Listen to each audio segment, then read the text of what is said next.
The IEP process, rights, wrongs, and real talk. Most people in education are familiar with an IEP, but some are more so than others. For a more precise understanding, we will break down the legal steps of the IEP process. The Individualized Education Program, IEP, process is governed by the Individual with Disabilities Education Act, IDEA. Here is how it works, step by step. The IEP process starts with a referral for evaluation.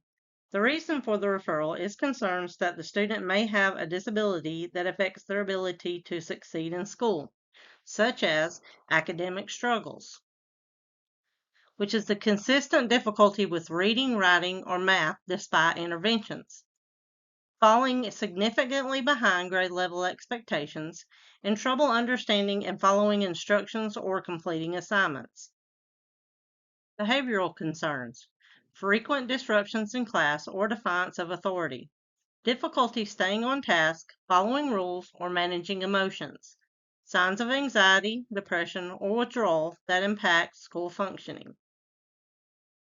Speech or language issues, trouble articulating words clearly, speech delays, difficulty understanding or using language to communicate effectively, and limited vocabulary or trouble forming sentences appropriate for their age. Attention or hyperactivity challenges. Signs of ADHD, such as inability to focus, impulsivity, or hyperactivity. Difficulty sitting still, following directions, or completing work.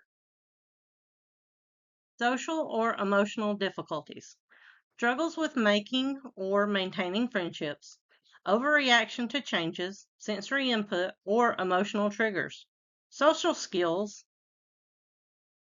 are significantly behind those of peers. Medical or developmental concerns. Diagnosed conditions such as autism, hearing vision impairments, or physical disabilities. Developmental delays in motor skills, coordination, or self-care. Frequent absences or hospitalizations can significantly impact a student's school progress.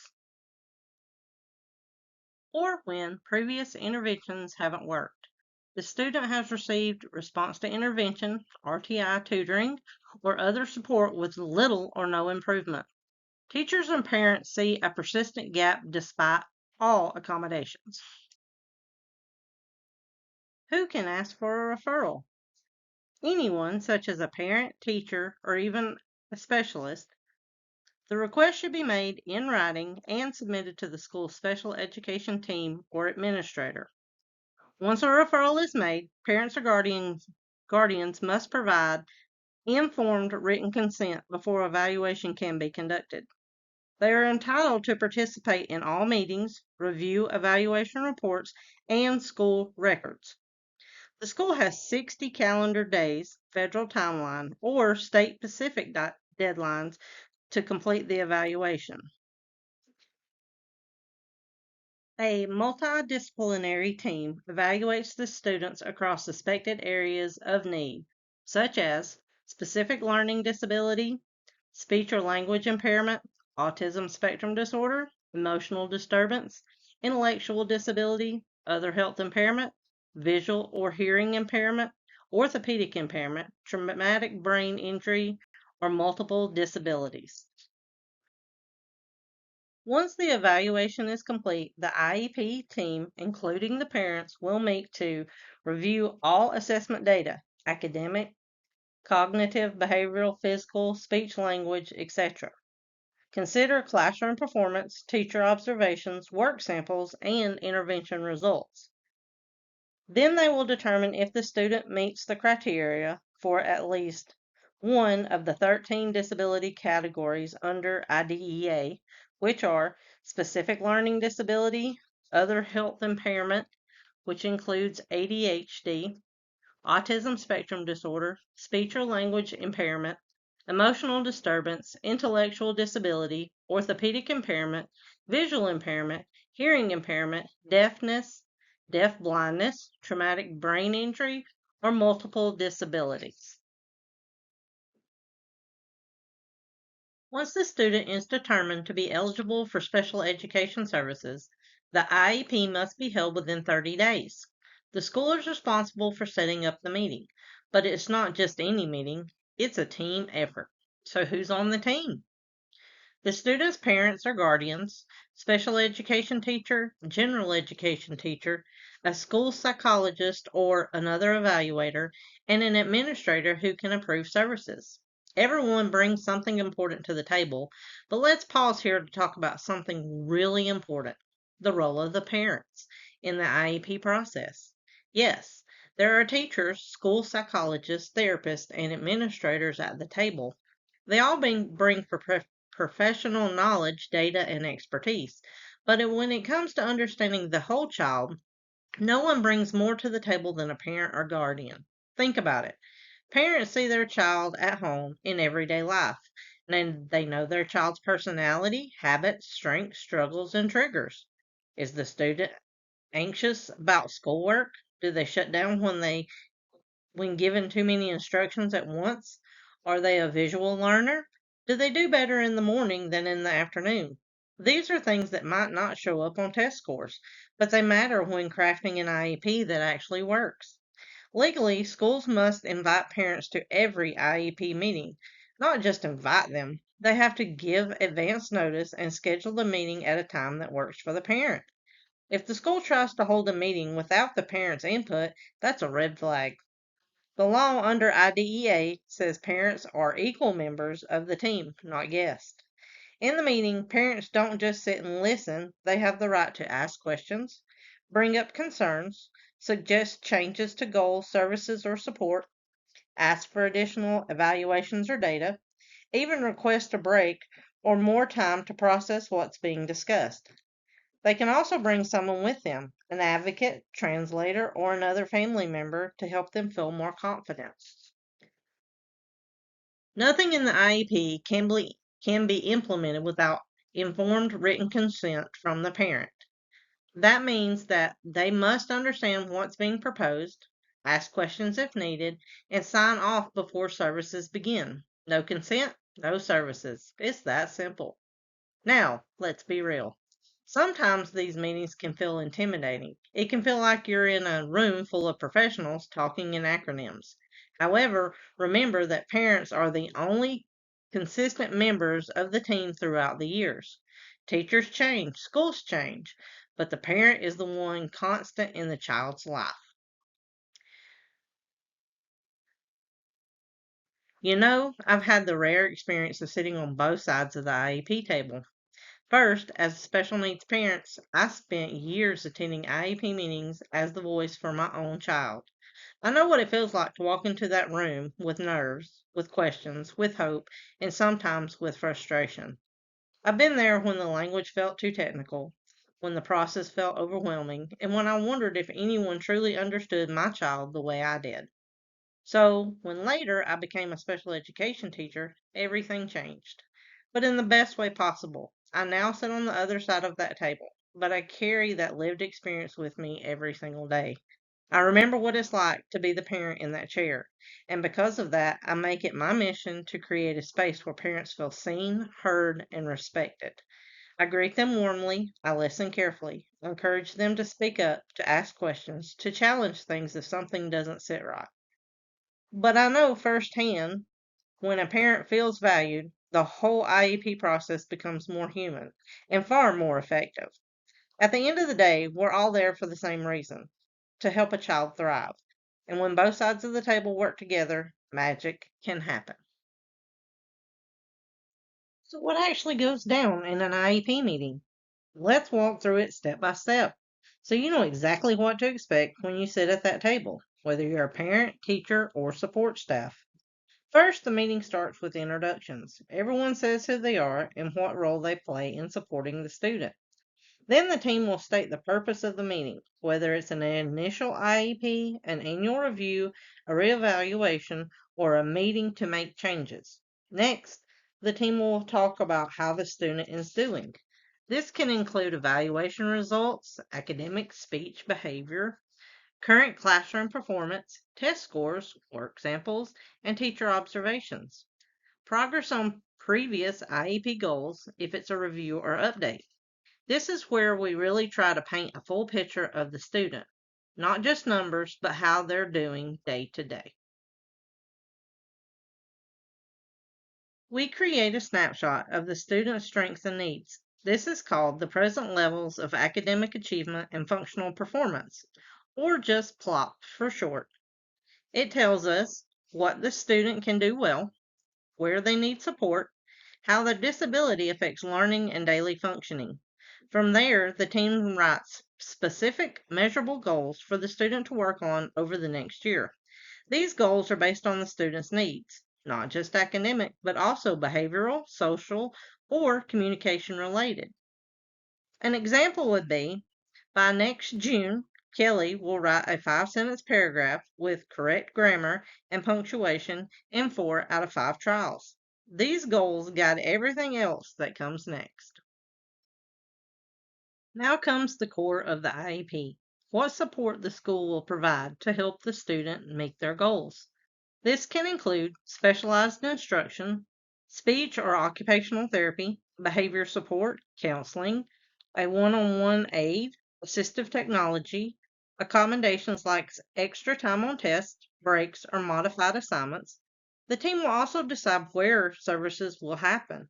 Will the student be in a general education classroom all day, or do they need some time in special education setting? IDEA requires that students be taught in the least restrictive environment, meaning as close to a typical classroom as possible while still meeting their needs. We also decide how progress will be measured and how often parents will be updated. Usually this is done quarterly, just like report cards. If the student isn't making progress, the IEP can be changed to better support them. At the end, parents can ask questions, raise concerns, or suggest changes. Nothing in the IEP becomes official until the parent signs the plan and gives written consent, especially for the first time IEP. So, in short, an IEP meeting is a collaborative conversation. It's about understanding a student's needs, agreeing on goals, planning support, and keeping everyone on the same page. It can feel like a lot, and it is important. But when everyone at the table is working together, it becomes something truly powerful. A plan that helps a student not just get by, but truly grow. All right, so the IEP is written, the goals are clear, and the parent has signed off. What now? It's time to put the plan into motion. This part is called the IEP implementation, and it's where the real work begins. Not on paper, but in the classroom, therapy rooms, and daily routines. Let's walk through what that looks like. The first step is making sure the right people have access to the plan. Teachers, specialists, aides. Anyone who works with the student needs to know what's in the IEP, understand the student's goals, be aware of any accommodations or supports required. This doesn't mean handing out copies to everyone. It means that each staff member knows what they're responsible for to help the student succeed. For example, the classroom teacher knows they need to provide extended time on tests. The speech therapist knows what language goals to target. The aide knows how to support behavior strategies.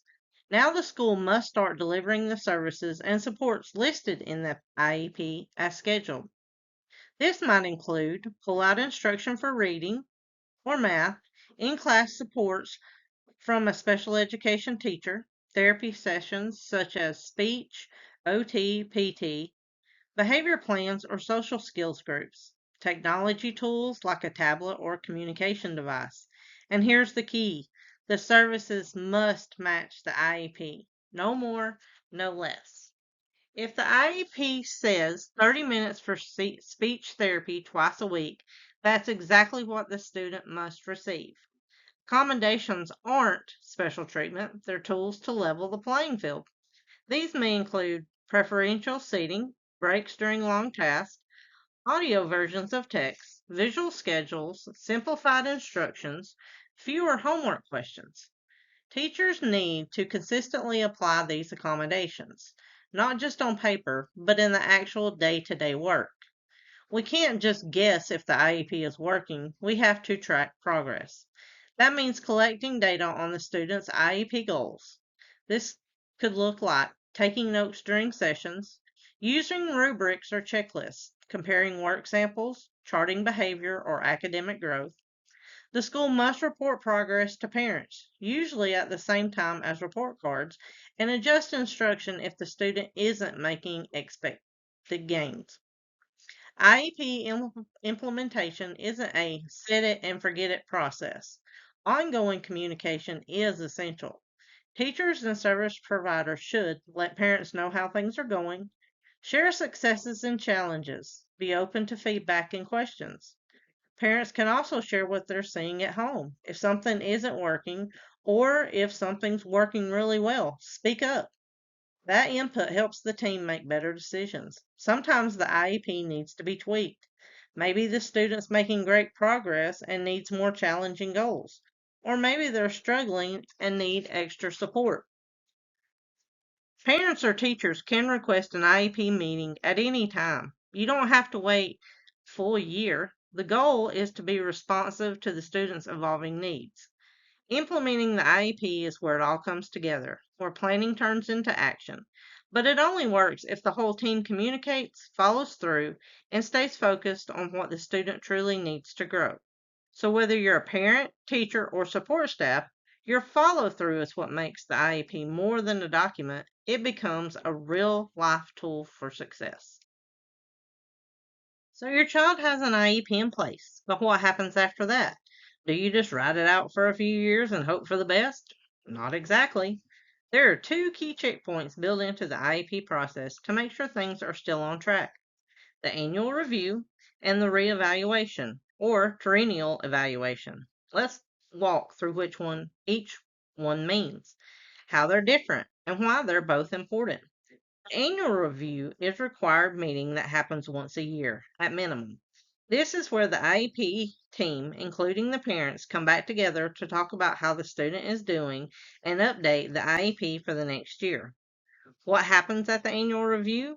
The team looks at the progress toward the current IEP goals. We talk about what's working and what isn't.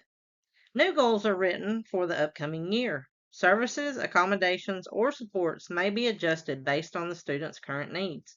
Parents can share updates from home, medical changes, or new concerns. Even though it's called an annual review, parents or schools can request a meeting at any time. You don't have to wait 12 months. This meeting does not require new testing. It's about reviewing the current plan and making sure it still fits. The reevaluation, also called the triennial, must happen at least every 3 years or sooner if needed to see if the student still qualifies for special education services and to determine if the current supports are appropriate, to gather updated data on the student's strengths and needs. This is more in depth than the annual review. It might include academic testing, behavioral assessments, speech language evaluations, observations and teacher input, and input from parents.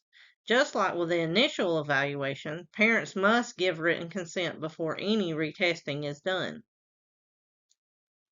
If the team, including the parent, agrees that no new data is needed, the reevaluation can be waived, but this should always be a team decision and it must be documented in writing.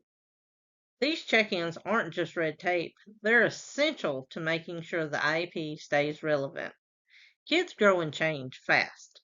What worked a year ago may not be working anymore. Reevaluations help catch new challenges or confirm when a student is ready for less support. So, just to recap, the annual review is once a year. It's a review and an update to the plan. The reevaluation is every 3 years or sooner to retest and reassess eligibility and needs. Both are there to make sure your child is getting the right help at the right time in the right way. And remember, as a parent, you are always a full team member in both of these steps. Don't be afraid to ask questions, request changes, or speak up. Your insight matters. All right, let's shift gears and talk about something every parent and educator should know: the procedural safeguards and dispute resolution. These aren't just legal buzzwords, they're the foundation of fairness and trust in special education. They're what protects students with disability and ensures parents have a strong, clear voice at the table. Procedural safeguards are the legal rights guaranteed to parents under the Individuals with Disabilities Education Act, IDEA. These rights are all about making sure parents have a say in their child's education, ensuring the school follows the law, giving a family a way to resolve disagreements without being ignored. Let's break down the key ones. The right to participate. Parents are equal members of the IEP team. They must be invited to meetings and given a chance to contribute.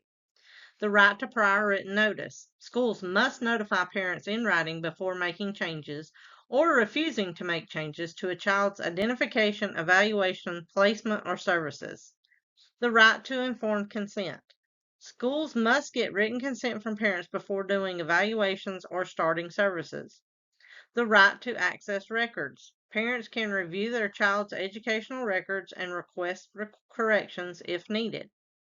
The right to independent educational evaluation. If parents disagree with the school's evaluation, they can request an independent evaluation at the school's expense. The right to stay put. If there is a disagreement, the child stays in their current placement while it's being resolved, unless both sides agree to something different. The right to dispute resolution. If the parents and schools can't agree, there are formal options to help resolve the issue, and we'll get into those now. But what happens when things go wrong? When a parent and school just can't agree about services, goals, placement, or evaluations? IDEA gives parents several options to resolve disputes, starting with informal methods and building up to more formal ones. Informal communication. Start here, talk it out. Sometimes a phone call, email, or in person meeting with a teacher or special education director can resolve the issue quickly. Facilitated IEP meeting. This is a regular IEP meeting, but with a neutral facilitator present to help keep the conversation respectful, focused, and productive. Mediations, voluntary. Mediation is a free, voluntary process where parents and the school meet with a trained third party mediator to work out an agreement. It's confidential, it's less stressful than legal action, and any agreement is written down and signed by both parties. Filing a state complaint. Parents can file a formal complaint with the state's Department of Education if they believe the school is violating IDEA. The state investigates and must respond within a set number of days, usually 60. It's a paper-based process, no courtroom. The due hearing process. This is the most formal option, like a mini trial. Both sides present evidence and witnesses before an impartial hearing officer. Parents often hire legal representation. The officer makes a legally binding decision.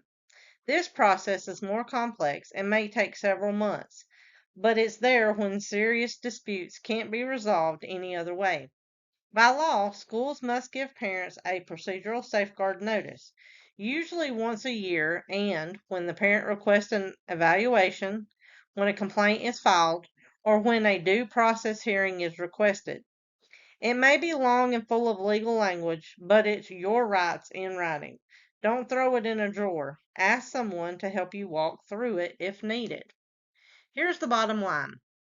The IEP process isn't always perfect.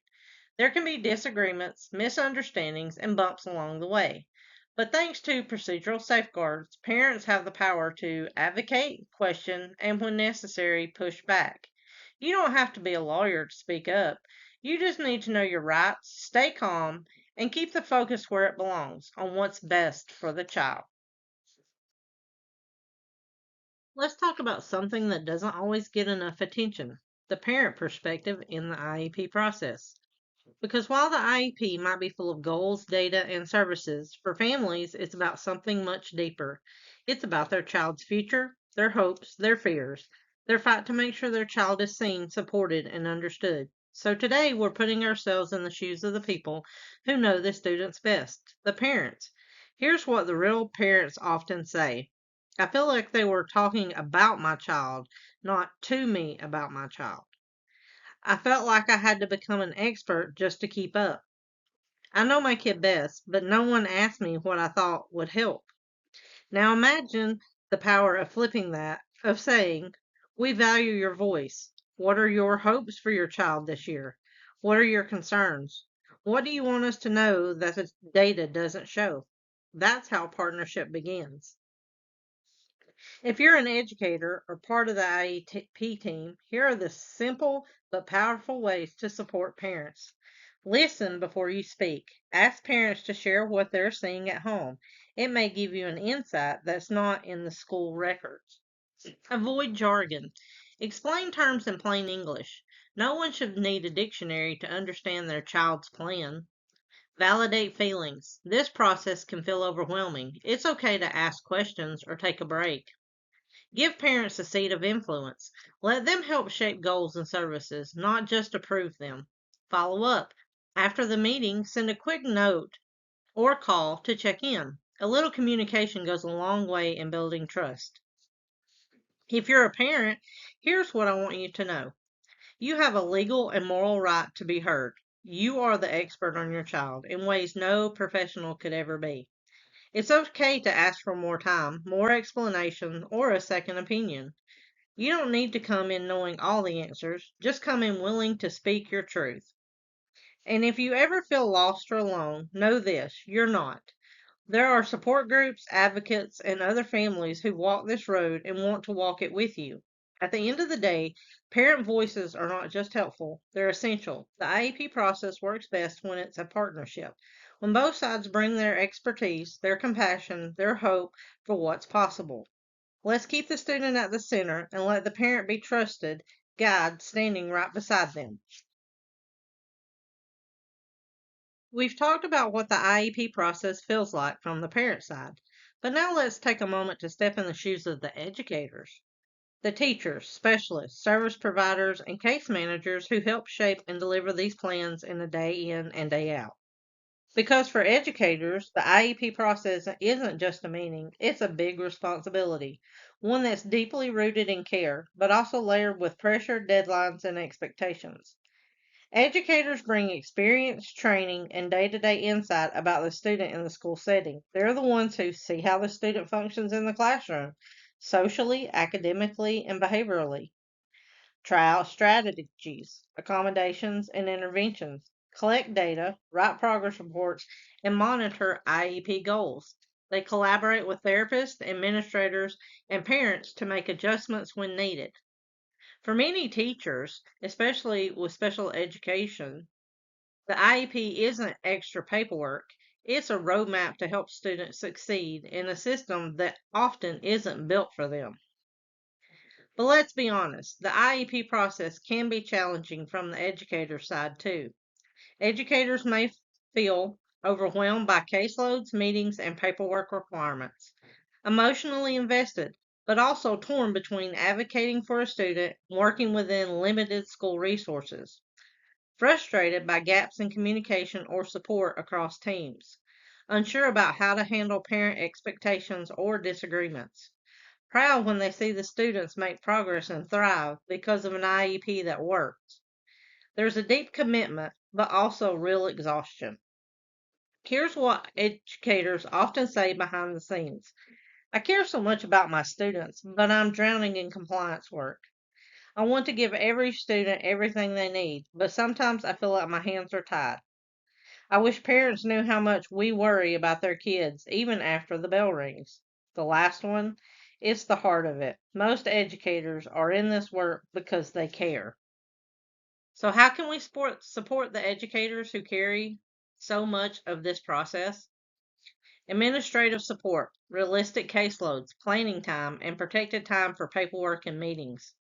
Ongoing professional development, not just legal updates, but real training on effective accommodations, trauma informed practices, and how to build a strong parent partnership. Collaboration time, regular opportunities to plan with general ed teachers, therapists, and aides. Recognition, a simple thank you or you made a difference goes a long way. And if you're a parent listening, here's what many educators wish they could tell you. I want to work with you. Please don't be afraid to reach out. Your insight helps me do my job better. I see your child's potential, not just their struggles. We're on the same team, even when we don't always agree. The best IEPs are born when parents and teachers feel respected, heard, and supported on both sides of the table. At the end of the day, educators are balancing a lot: instructional demands, legal responsibilities, emotional labor, and limited time. But at the heart of it all, it is a real desire to help students grow. So let's not forget to check in on those teachers and service providers too. Ask how they're doing, offer collaboration, not criticism, recognize their efforts, because when we support our educators, we support our kids.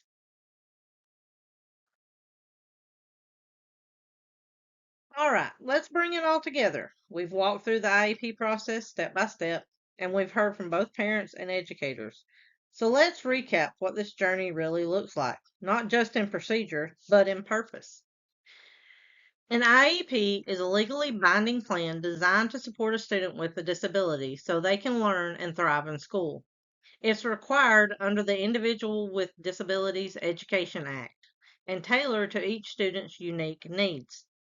The process starts with a referral for evaluation, often because a student is struggling with academics, behavior, communication, attention, or emotional needs. Anyone can refer, a parent, a teacher, or even a doctor, but evaluations can't begin until the parent gives written consent. Once approved, a team of specialists evaluates the student in all areas of suspected need. The school has 60 days, or your state's timeline, to complete the evaluation. To qualify for an IEP, the student must have one of the 13 disability categories under IDEA. The disability must adversely affect educational performance, and the student must need special education services, not just accommodations. Medical diagnosis help, but eligibility is based on educational impact, not just a diagnosis alone. If eligible, the IEP team, which includes the parent, meets to create the plan. The IEP includes present levels of performance, strengths and challenges, measurable annual goals, special education services and supports, accommodations and modifications, and placement, the least restrictive environment. Progress monitoring methods. The parent must give consent before services begin. Once written and signed, services begin as described: therapy, resource room, support staff. Teachers apply accommodations and daily instruction. Everyone involved knows their role and tracks progress. Parents receive regular updates, usually every grading period. The IEP is reviewed at least once a year. The team updates goals, adjusts services, and discusses progress. Parents can request a meeting sooner if needed. Every 3 years, the school must reevaluate the student to see if they still qualify for services or whether their needs have changed. New evaluations may be done, but only with parental consent. Parents have legal rights throughout the process, including the right to participate and give consent, the right to review records and request changes, the right to an independent educational evaluation, the right to resolve disagreements through mediation, state complaints, or due process hearings. These safeguards protect families and ensure schools follow the law. Parents often come into the IEP process feeling anxious, overwhelmed, or unheard. Their insights are vital. They are equal members of the team. They deserve a space to share hopes, concerns, and what they know about their child. Educators carry the responsibility of crafting and delivering IEPs while juggling caseloads, compliance, and care. Most are doing the best they can with the time, training, and resources they have, and they deeply want their students to succeed. At the end of the day, the IEP process is about one thing: helping a student learn, grow, and thrive, not in spite of their disability, but with the right tools, support, and respect.